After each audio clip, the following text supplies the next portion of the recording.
Today people, we are doing something amazing, something phenomenal. It's not a game, it's a rich thing.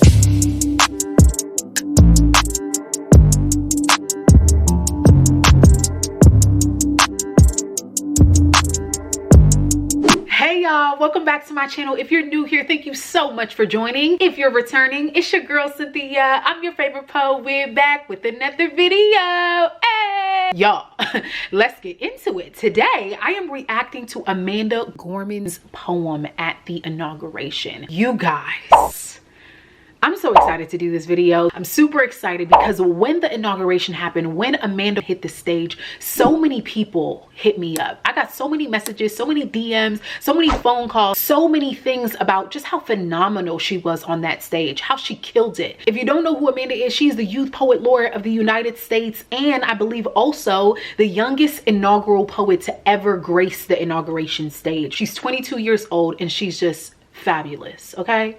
Fabulous, darling. Let's get it. Let's get into it. Ow.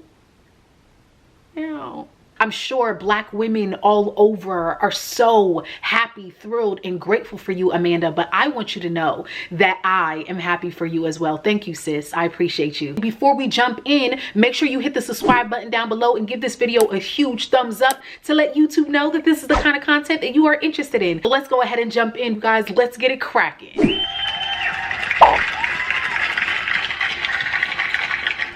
Mr. President, Dr. Biden, Madam Vice President, Mr. Emhoff, Americans, and the world. Okay, I'm just stop right there, okay? Like, she literally introduced everyone. It's almost like she's getting you ready for the greatness, the magnitude of what she's about to say. She's addressing her audience, which is extremely important. Let's keep it going. When day comes, we ask ourselves, where can we find light in this never-ending shade? Where can we find light in this never-ending shade? Honey. Chai.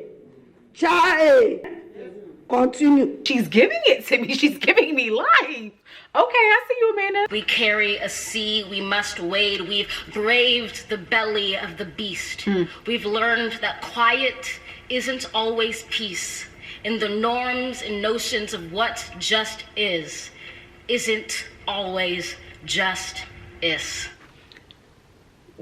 What just isn't always just is? Get out of here. Get out of here, man. Hello. Amanda, you're giving me live wordplay here. And you guys, there's another thing that I'm paying attention to that she's doing. She's using her arms, her hands, and her body. The podium and the mic essentially is blocking her body. And so she has to use what she can. And just like the little subtleties of her hand movements and like how she's moving her eyes, she's looking up every so often. Like these little subtle movements are giving me life. Let's do it. And yet the dawn is ours before we knew it. Somehow we do it. Somehow we've weathered and witnessed a nation that isn't broken, but simply unfinished. We, the successors of a country and a time where a skinny Black girl descended from slaves and raised by a single mother.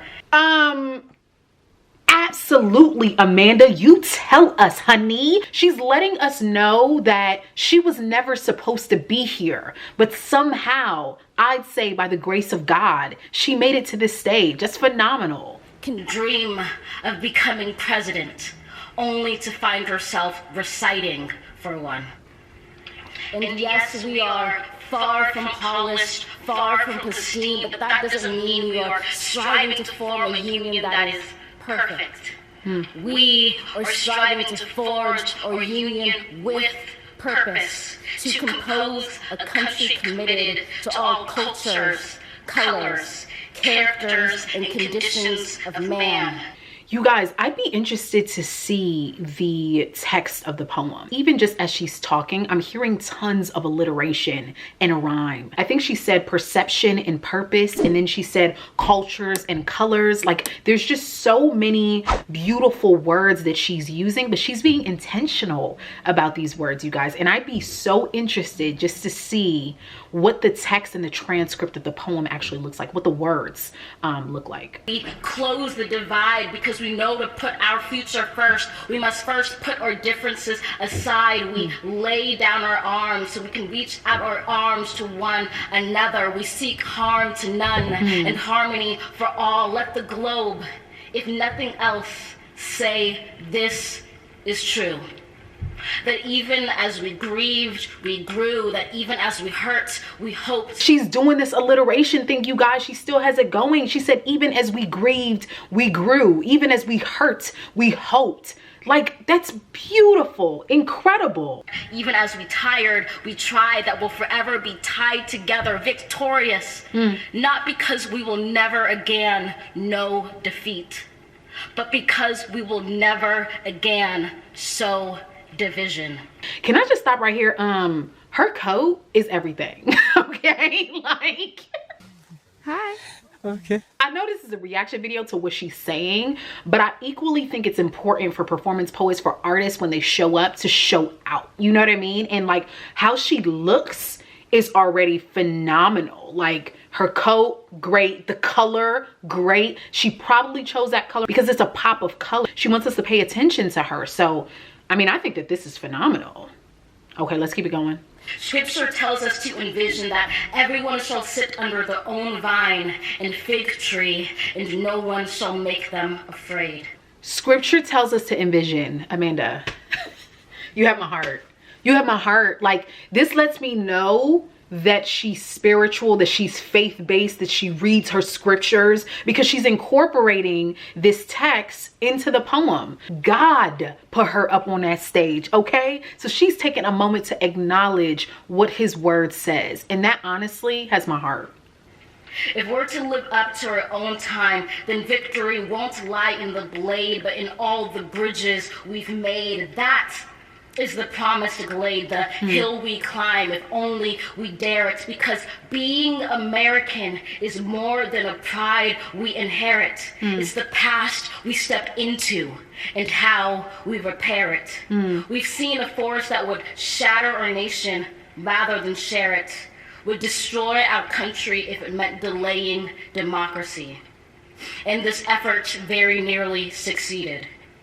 But while democracy can be periodically delayed, it can never be permanently defeated.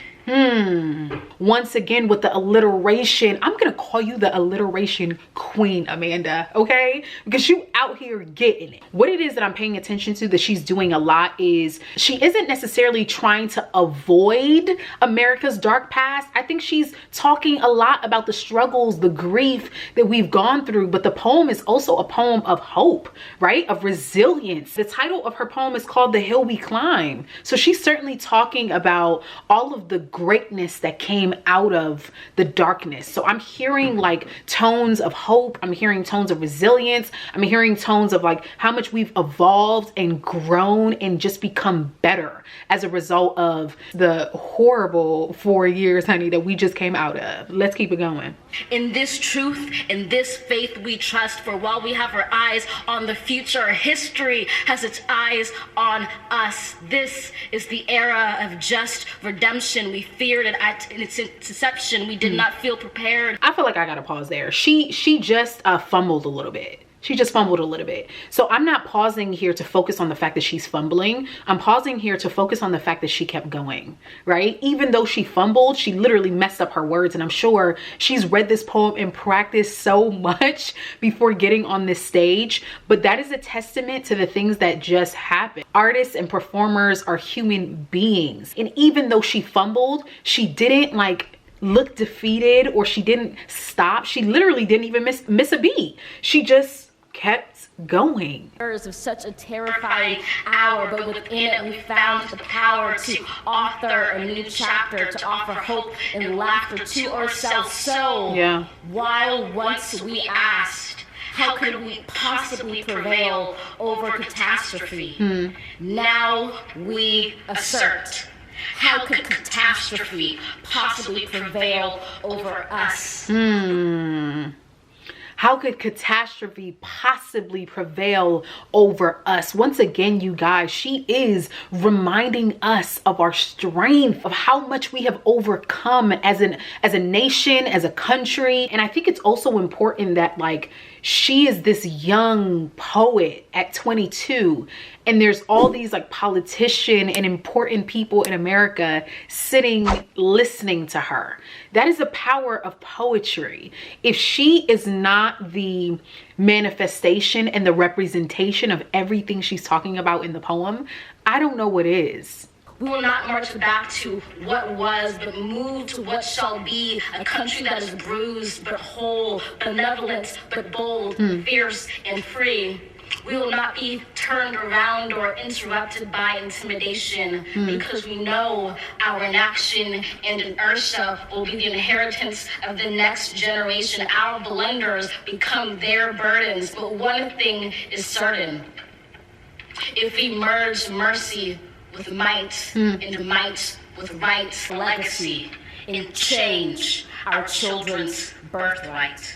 So let us leave behind a country better than one we were left. With every breath from my bronze-pounded chest, we will raise this wounded world into a wondrous one. We will rise from the gold-limbed hills of the west. We will rise from the wind-swept northeast, where our forefathers first realized revolution. We will rise from the lake-rimmed cities of the Midwestern states. We will rise from the sun-baked south. We will rebuild, reconcile, and recover in every known nook of our nation, in every corner called our country. Our people, diverse and beautiful, will emerge battered and beautiful. When day comes, we step out of the shade of flame and unafraid. The new dawn balloons as we free it.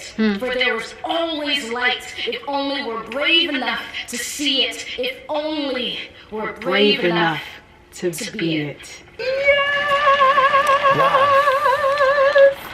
Amanda! Yo, as she like glides down, Most of us will she remember killed when we it. heard Joe Biden take the Killed oath of office to his it. inauguration. Oh my God! Wow! What a phenomenal way to end off that poem. What I've been doing is watching some of the interviews that she's actually had on CBS, ABC, major news networks. One of the major takeaways that she actually communicated was the fact that she had a speech impediment when she was younger. And she said she worked so hard to get rid of this speech impediment. It's a full circle moment to her story, to struggle with the speech impediment and then to literally be recognized on this stage performing poetry and speaking. I think that the whole day was enveloped in joy because of all the things that we had been through in 4 years, because of getting President Dorito Chip out of office. The whole day was just beautiful. And I think to have her be this highlight and to really just remind us of our hope, everything we've been through as a country, but how much yet and still we have overcome, how much we've grown, and how much better off we are as a result of those things. All of these themes were in her poem. To have her remind us of all of that was beautiful. And honestly, it's a beautiful testament to all of the amazing Black women poets that have made it possible for Amanda to be where she is. Most people don't really understand spoken word poetry, and I still think it's an art form that is reaching all over the world bit by bit. But with this victory, with this triumph, people now kind of understand performance poetry, or kind of understand spoken word poetry. So I'm just super excited to see what the future holds. You guys have been phenomenal. I hope you've enjoyed this video. Comment down below. Let me know what you thought of Amanda Gorman's poem, or if you actually experienced the poem, if you watched the poem on Inauguration Day with the rest of us sitting in front of our TVs and just blown away by this beauty in her words. Maybe I can do some more poetry reaction videos. We'll see how we feel about that. Let me know if you enjoyed this reaction video. Comment down below, and don't forget to subscribe to this channel, you guys. We are still on the road to 1K. We're literally like, I think 20 subscribers away. okay? And I cannot. Don't forget to give this video a huge thumbs up and subscribe down below to join the writing community here on my channel. Thank you for watching. It's your girl Cynthia. I'm your favorite poet. See you in my next video. Bye.